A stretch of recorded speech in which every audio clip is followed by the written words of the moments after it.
السلام عليكم ورحمة الله وبركاته. اللهم صل وسلم على سيدنا محمد.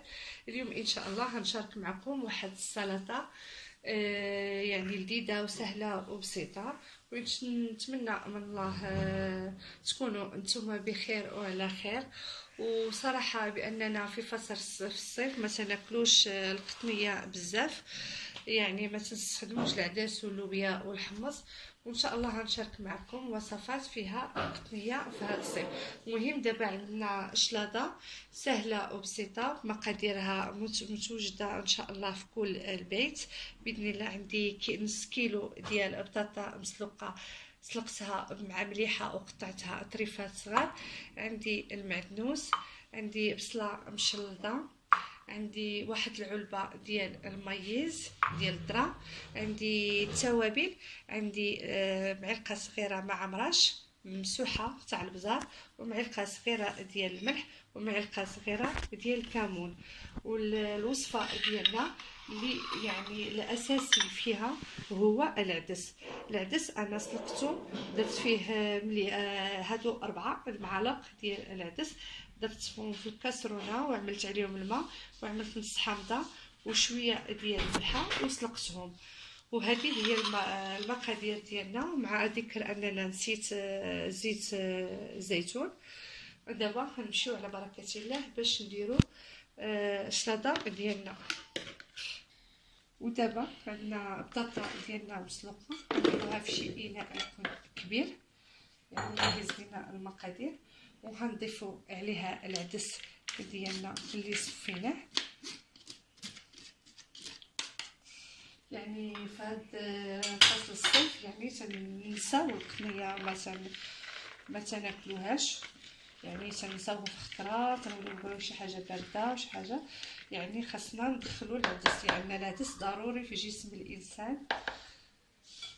يعني خاصنا ناخد المعدنوس 3 ديال المعالق كبار،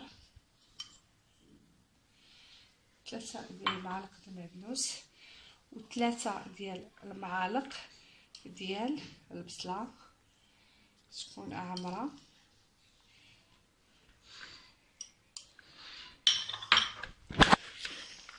هما المقادير ديالي، وهنزيد عليهم علبه ديال المايز حتى هي تقريبا 3 ديال المعالق، والتوابل البزار والملحه والكمون.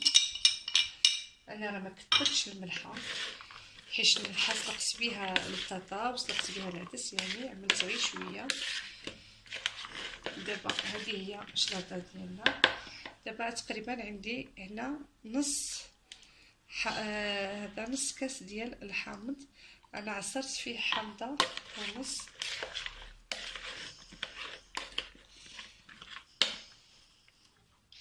يعني والحامض اختياري، اللي ما بغاش يدير الحامض يدير الخل، المهم موجود، ولكن بالحامض تجي احسن واربع والذ.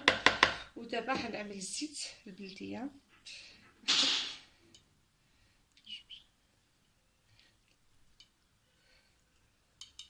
المهم انا عملت 4 ديال المعالق ديال الزيت الزيتون.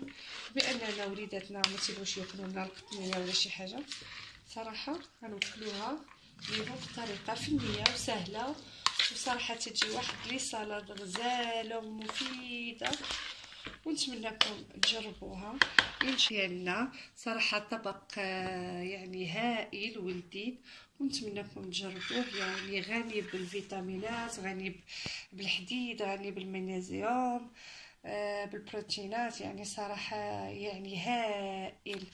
ونتمنىكم تجربوه لوليداتكم في هذا الصيف، وتدخلوا شليضات يعني مفيده وصحيه وبصحه والراحه. في فيديو لاحق ان شاء الله باذن الله، وان شاء الله نتمناه يعجبكم. وما تنساوناش تدعمونا في القناه وديروا لنا لايك وتخليو لنا التعليقات ديالكم، وتضغطوا على الجرس باش يوصلكم كل جديد ان شاء الله.